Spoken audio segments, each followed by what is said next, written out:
कलयुग के प्रभाव से संपूर्ण पृथ्वी पर अलक्ष्मी का निवास।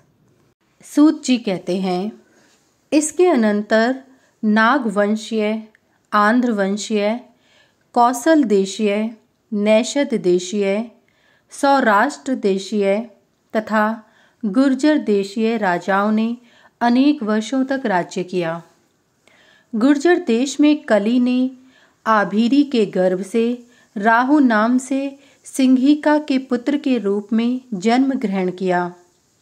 जैसे चंद्र को कष्ट देने वाला नभोमंडल में सिंहिका का पुत्र राहु स्थित है, वैसे ही कली का अंशभूत देवताओं को कष्ट देने वाला आभीरी का राहु नाम का पुत्र उत्पन्न हुआ। इसके उत्पन्न होते ही पृथ्वी पर भयंकर भूकंप होने लगा। सभी विपरीत ग्रह भयंकर दुख उत्पन्न करने लगे। उसके भय से देवगण अपनी अपनी मूर्तियों प्रतिमाओं में से देवांश का परित्याग कर सुमेरु पर्वत के शिखर पर महेंद्र की शरण में चले गए। उन लोगों के कल्याण के लिए भगवान शक्र ने जगदम्बिका की स्तुति की। तब कन्या मूर्ति उस कल्याणकारी देवी ने देवताओं से कहा, देवगणों, मेरे दर्शन से आप लोग भूख प्यास से रहित हो जाएंगे।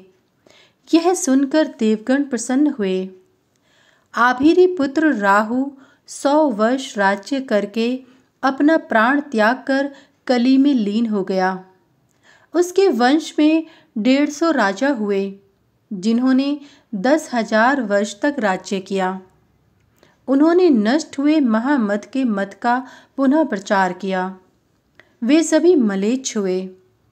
उस समय कलयुग में न वेदाध्ययन था, न वर्ण व्यवस्था थी और न देवता ही थे। कोई भी मर्यादा नहीं थी। जो शेष ब्राह्मण थे वे अर्बुद शिखर पर रहने लगे और 12 वर्षों तक प्रयत्नपूर्वक देवताओं की आराधना करने लगे। फलतः अर्बुद शिखर से खड्ग और चर्मधारी एक क्षत्रिय प्रादुर्भूत हुआ। उसका नाम हुआ अर्वबली।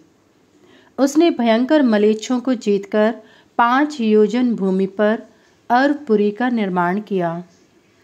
धीरे धीरे वहां आर्य आकर बसने लगे और फिर आर्य कुल की वृद्धि हो गई। अर्वबली ने 50 वर्षों तक राज्य किया। उसके वंश में 150 राजा हुए। 10,000 वर्ष के बाद मलेच्छों के मित्र वर्ण संकरों ने मलेच्छ कन्याओं के साथ विवाह किया। आर्य मार्गानुगामी नाम मात्र के रह गए। उस समय मलय देशस्थ 1 लाख मलेच्छों का अर्बुदीय आर्यों के साथ भयंकर युद्ध हुआ।